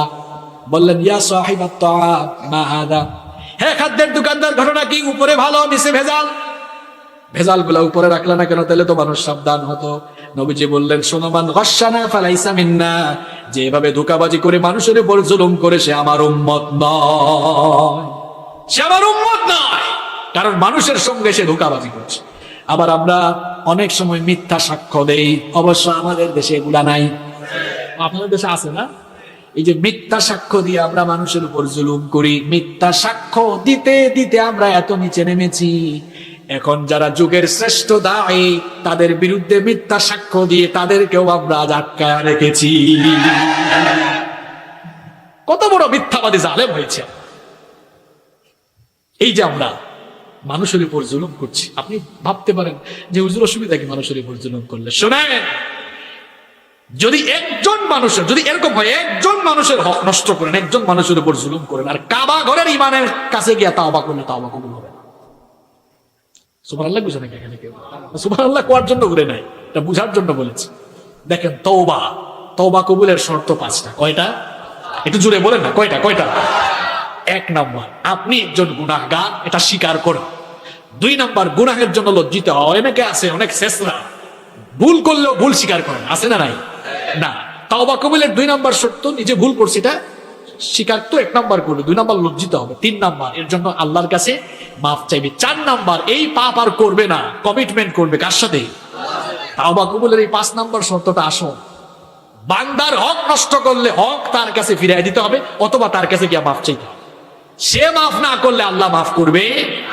মিয়াশা, আপনি মানুষের উপর জুলুম করেছেন, মানুষের সম্পদ জায়গা জমি দখল করেছেন, অন্যায় ভাবে মানুষের সম্পদ গ্রাস করেছেন, লক্ষ কোটি বার গিয়ে হজ করে কিংবা কাবা শরীফের ইমামের কাছে গিয়েও তাওবা করলে ততক্ষণ তাওবা কবুল হবে না যতক্ষণ না ওই হকদার লোকের হক আপনি বুঝাইয়া দেন। হক বুঝাইতে না পারেন, ইয়া পায়ে ধরে মাফ চান। মাফ না করলে কিন্তু কপালে খারাপই আছে, আর খারাপিটা কিয়ামতের দিন ঘটবে। কোন দিন ঘটবে? মনোযোগ আছে না গেছে? এই একটা ঘটনা শুনেন, আজকের ওয়াজ সফল। দেখেন, মুসলিম এবং তিরমিজি শরীফে এই হাদিসটি এসেছে। আবু হুরায়রা রাদিয়াল্লাহু আনহু হাদিসটি বর্ণনা করেছেন। নবীজি একদিন সাহাবীদেরকে প্রশ্ন করলেন, আতাদরুনা মাল মুফলিস? আতাদরুনা মাল মুফলিস? তোমরা কি জানো মুফলিস কি? মুফলিস আরবি শব্দ মানে তোমরা কি জানো নাকি সবচেয়ে অসহায় নিঃস্ব কে? আপনাদেরকে এই প্রশ্ন করলে আপনারা বলবেন, হুজুর যার অর্থবিত্ত, টাকা পয়সা জায়গা জমি নাই সে অসহায়, ঠিক না? সাহাবীরা এই কথাই বললেন। সাহাবীরা বললেন, আল মুফলিসু ফিনা মান লা দিরহাম লাহু ওয়ালা মাতা। ইয়া রাসূলুল্লাহ সাল্লাল্লাহু, আমাদের মধ্যে যার কাছে টাকা পয়সা নাই, দিরহাম নাই, জায়গা জমি নাই, সেই লোকটাই হলো অসহায় নিঃস্ব। নবীজি বললেন, আমার সাহাবীরা ভুল বলেছো, সবচাইতে নিঃস্ব ব্যক্তির পরিচয় শুনে নাও। ইন্নাল মুফলিসা মিন উম্মতি, আমার এই উম্মতের মধ্যে সবচাইতে অসহায় মানুষটি হলো সেই ব্যক্তি, ইয়াতি ইয়াউমাল কিয়ামাতি বিসালাতিন ওয়া সিয়ামিন ওয়া যাকাতিন। আমার উম্মতের মধ্যে সবচাইতে অসহায় হলো সেই ব্যক্তি, যেই ব্যক্তি কিয়ামতের দিন নামাজ, রোজা, যাকাত, অনেক নেক আমলের ভান্ডার নিয়ে হাজির হবে। তার আমলের খাতার মধ্যে দেখা যাবে নেক আমল আর নেক আমল। একদিকে নেক আমল, আরেকদিকে দেখা যাবে মানুষকে গালি দিয়েছে, আরেকদিকে দেখা যাবে মানুষকে অপবাদ দিয়েছে, মিথ্যা সাক্ষ্য দিয়েছে, মানুষকে অপবাদ দিয়েছে, মানুষের জায়গা জমি দখল করেছে, মানুষের হক নষ্ট করেছে। একদিকে ভালো আমল, আরেকদিকে মানুষের হক নষ্ট। কিয়ামতের দিন অন্য কিছু দিয়ে লেনদেন হবে না, লেনদেন হবে নেক আমল দিয়ে। জোরে কোন কি দিয়ে? নবীজি বলছেন, এই যে লোকটা এত ইবাদত গুজারি, এই ইবাদত নিয়ে হাজির হবে, অন্যদিকে তার এই মানুষের হক নষ্টের বদ আমল থাকবে। আল্লাহ তাআলা যে সকল লোকদের হক নষ্ট করা হয়েছে, ওই লোকদেরকে এই লোকটার সামনে ডেকে বলবে, এই লোকটা তোমাদের হক নষ্ট করেছে, তোমরা কি চাও? কিয়ামতের দিন বাঁচার জন্য আমলের দরকার আছে না নাই? যাদের আপনি হক নষ্ট করেছেন ওরা বলবে, আল্লাহ এর আমলনামা থেকে নেক গুলো আমাদেরকে দেন। এবার নেক নিতে নিতে নিতে নিতে তার আমলের খাতায় কোন নেক, নিতে নিতে কোনো নেক। নবীজি বলছেন, এত ইবাদত নিয়ে কিয়ামতের দিন হাজির হওয়ার পরেও মানুষেরা তার নেক নিতে নিতে অসহায় হয়ে যাবে। আমার উম্মতের সবচেয়ে নিঃস্ব অসহায় হলো এই দুর্ভাগা ব্যক্তি। মানুষের উপরে জুলুমকারী লোকটাই হচ্ছে, নবীজি বলেছেন, আমার উম্মতের সবচেয়ে বড় অসহায় লোক, ঠিক কি না? মানুষের উপরে মানুষ তখন বেশি জুলুম করে যখন মানুষ ক্ষমতা পায়। যেইভাবে সবচেয়ে বেশি জুলুম করেছিল ইতিহাসে, যারা জুলুম করে কুখ্যাতের লিস্টে পড়ে আছে নমরুদ, ফেরাউন। এরা ইতিহাসে বিখ্যাত না কুখ্যাত? আরো জোরে বলেন। এই নমরুদ ক্ষমতা পেয়ে ইব্রাহিম আলাইহিস সালাম এবং তার উম্মতদের উপরে এত নির্যাতন নিপীড়ন চালিয়েছে। ইব্রাহিম নবীকে আগুনের কুণ্ডলিতে নিক্ষেপ করার মূল নায়ক ছিল এই নমরুদ। অনেক জুলুম নির্যাতন করেছে। ফলাফল কি শেষ পর্যন্ত ভালো হয়েছে না খারাপ হয়েছে? ক্ষমতায় থেকে যারা মানুষের উপর জুলুম করে, নবীজির হাদিস, নবীজি বলেছেন, দুটো বিষয়ের শাস্তি আল্লাহ আখিরাতে দেওয়ার আগে দুনিয়া থেকে দেওয়া শুরু করবে। এক নাম্বার হলো রক্ত সম্পর্ক, আত্মীয় স্বজনদের হক যারা নষ্ট করবে, শাস্তি দুনিয়া থেকে শুরু হবে। দুই নাম্বার, ক্ষমতা পেয়ে যারা মানুষের উপরে নির্যাতন নিপীড়ন চালায়, মরার আগে বেইজ্জত করে মরার আগেই তাদের উপর শাস্তি শুরু করবেন কি? দেখেন কতগুলা উদাহরণ দিচ্ছি। এই নমরুদের ঘরের নমরুদকে দুনিয়া থেকে আযাব শুরু করলেন কে? ল্যাংড়া মশা নাকের ভেতরে ঢুকাইয়া মগজ পর্যন্ত ঢুকলো। চাকর একজন রাখলো, আমার মাথায় পিটা, কত আর পিটাবে, একদিন জুতার বাড়ি বেশি দিয়া তারপর মেরেছে। তাহলে নমরুদের মতো নমরুদ জুতার বাড়ি খেয়ে দুনিয়া থেকে গিয়েছে বিচার টাকা। আরো জুড়ে বলেন বিচার টাকা। আবার দেখেন ইতিহাসের কুখ্যাত আরেক শয়তান ফেরাউন, মানুষের উপরে এত নির্যাতন নিপীড়ন চালিয়েছে। ক্ষমতায় থেকে আল্লাহর দ্বীনপন্থী লোকদের উপরে এত নির্যাতন নিপীড়ন চালিয়েছে। নির্যাতন নিপীড়ন চালাতে চালাতে শেষ পর্যন্ত এমন অবস্থা হয়েছিল, কোরআনে আল্লাহ তার নিপীড়নের বর্ণনা দিয়েছেন। ইউকাত্তিলুনা আবনাকুম, অন্য জায়গায় আল্লাহ বলেছেন ইউযাব্বিহুনা আবনাআকুম, ইমানদার লোকদের যারা ঈমান এনেছিল এই সকল লোকদের সন্তানগুলোকে ধরে ধরে জবাই করত। এত জুলুম করেছে, যে ঈমান আনতো ডেগের মধ্যে, আপনারা কি এই চকরিয়া ডেগকে কি বলেন? দেখ না, ডেগের মধ্যে তেল গরম করে তেলের উপর ছেড়ে দিয়েছে। এইভাবে করে জুলুম নির্যাতন। মুসা আলাইহিস সালামকে আল্লাহ তাআলা বললেন তোমার উম্মতদেরকে নিয়ে রাতের বেলা তুমি মিশর ছেড়ে চলে যাও। মুসা আলাইহিস সালাম এবার উম্মতদেরকে নিয়ে মিশর ছেড়ে চলে যাচ্ছেন। এই খবর ফেরাউনের কানে গেল। ফেরাউন তার সৈন্যদেরকে বলল এক করে প্রস্তুত হও, মুসা আর তার দলবলকে আজকে একদম শেষ করব। এরা পেছন থেকে এবার অনুসরণ শুরু করলো। অন্যদিকে মুসা আলাইহিস সালাম তার উম্মতদেরকে নিয়ে যেতে যেতে লোহিত সাগরের তীরে পৌঁছালেন। পেছনে তাকিয়ে দেখলেন পেছনে ফেরাউনের বাহিনী আসতেছে, সামনে লোহিত সাগর, সামনে গেলেও মরা লাগবে, পেছনে গেলেও মরা লাগবে। মুসা নবীর উম্মতরা বলছে ওগো নবী মুসা, তুমি কোথায় নিয়ে যাচ্ছ? সামনে গেলেই তো সাগর, এখানেও ডুবে মরা লাগবে, পেছনে ফেরাউনের বাহিনী, পেছন ফিরে গেলেও আমাদের কাজ ফেরাউন মেরে ফেলবে। মুসা নবী বললেন বেসবরের দল, একটু সবর করো।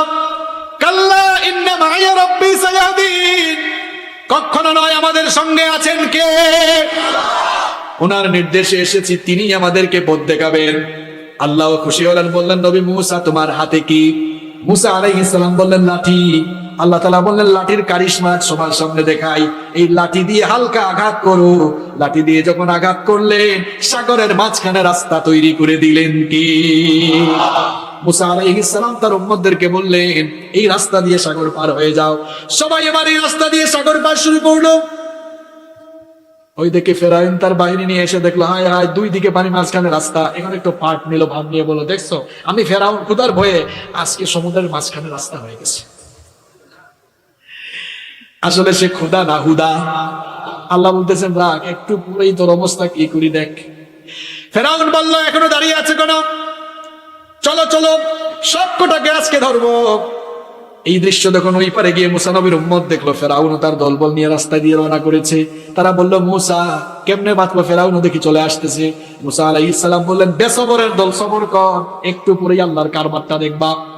আল্লাহ তাআলা সূরা ইউনূসে বলেছেন ওয়াজাওয়াজনা বিবানি ইসরাঈলাল বাহরা ফাআতবা'হুম ফিরআউন ওয়া জুনুদুহু বাগয়ান ওয়া আদওয়া হাত্তা ইযা আদরাকাহুল গরক ক্বালা আমানতু আন্নাহু লা ইলাহা ইল্লাল্লাযী আমানাত বিহি বানু ইসরাঈল ওয়া আনা মিনাল মুসলিমিন।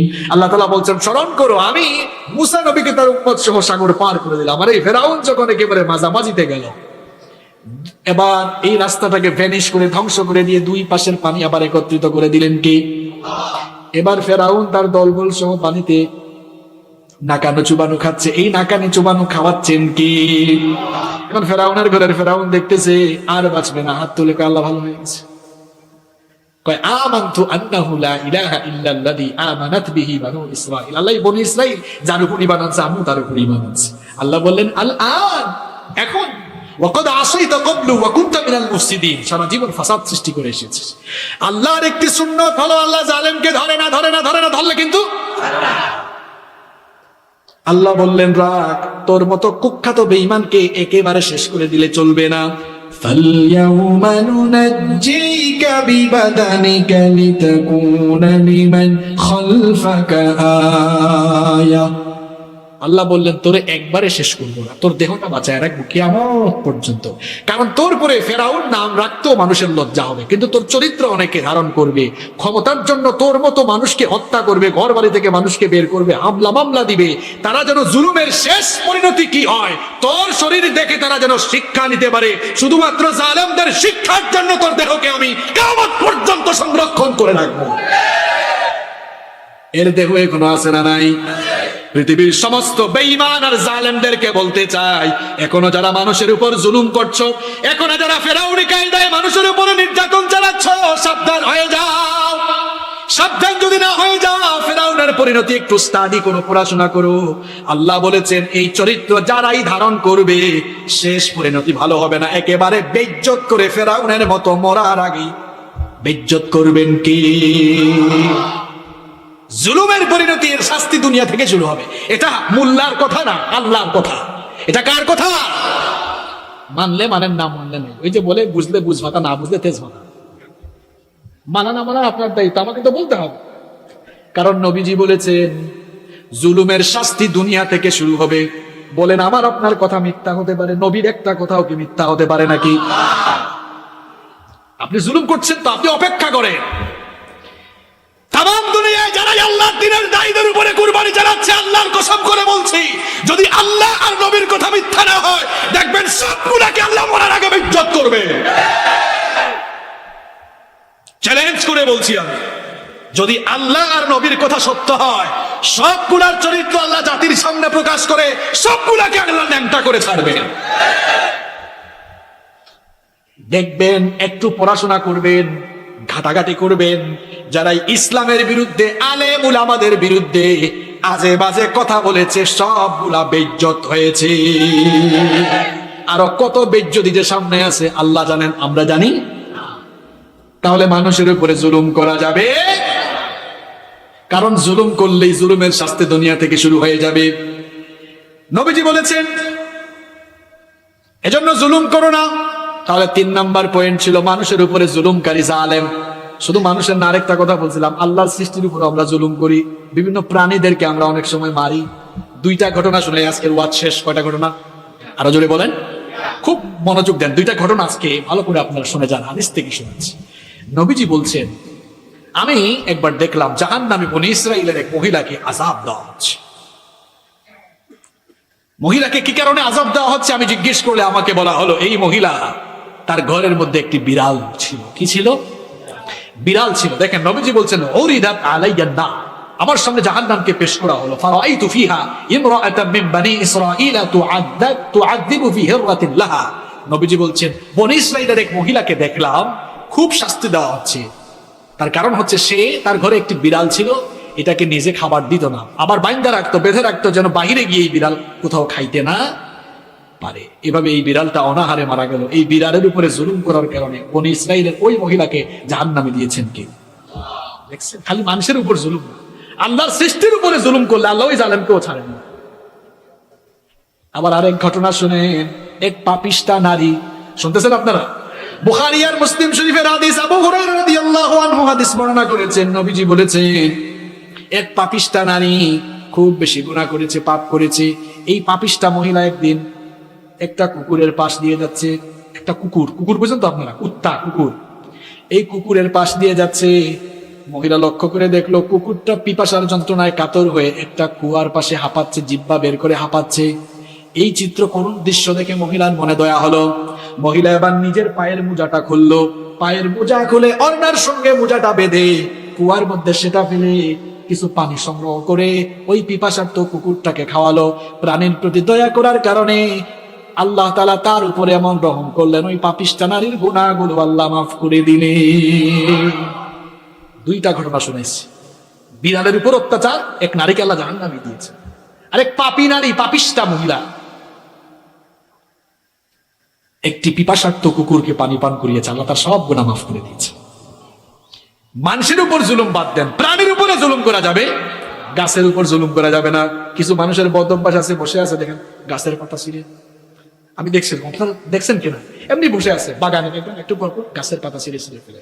বিনা প্রয়োজনে গাছের একটি পাতা ছিঁড়লেও গাছের উপর জুলুম হবে, কারণ ওই গাছ সব সময় জিকির করে কার।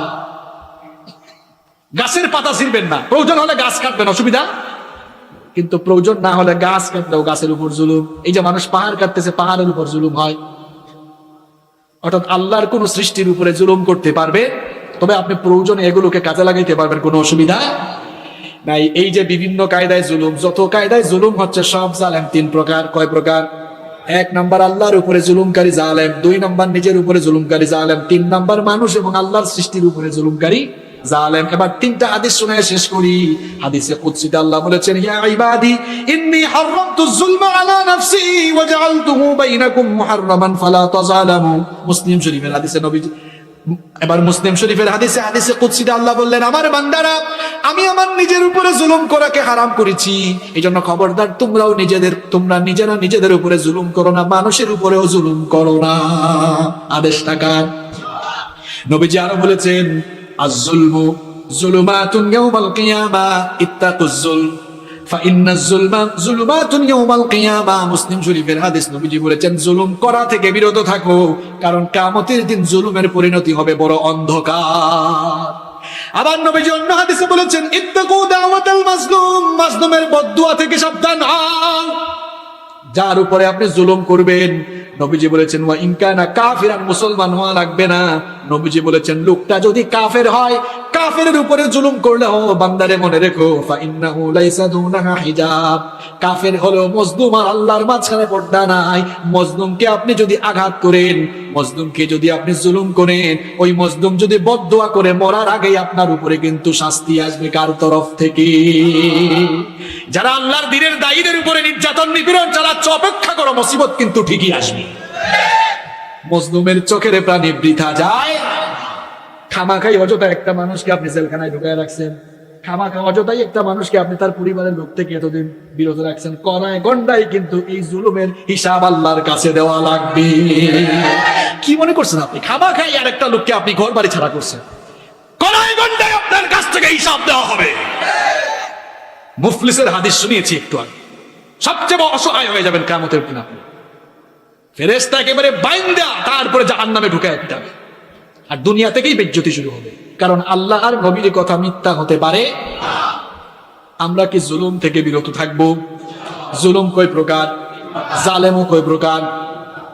মনে রাখবেন, দুই প্রকার জালেমের তওবা করে ফিরে আসলে মাফ আছে। যেমন এক নাম্বার, কেউ যদি শিরক করে কিন্তু এরপরে যদি ভুল বুঝতে পেরে ইমানদার হয়, মাফ আছে না নাই? নিজের উপর জুলুম করছে, পাপ করেছে, তওবা করেছে, মাফ আছে না নাই? তিন নাম্বারটা বড় সাংঘাতিক, এটা তওবা করলেও মাফ হয়। যার হক নষ্ট করছেন, যান আজকে মাহফিলে যদি আপনার বিবেক থাকে যে হক নষ্ট করছেন ওটা ফিরাই দেন, যদি আর সামর্থ্য না থাকে গিয়া পায়ে ধরে বসে থাকেন, বাইরে আল্লাহর ওয়াস্তে মাফ করে দে, আল্লাহর ওয়াস্তে মাফ করে দে, কারণ সে মাফ যদি না করে আল্লাহ মাফ করবে। আল্লাহ তাআলা আমাদের সকলকে হেদায়েত দান করেন।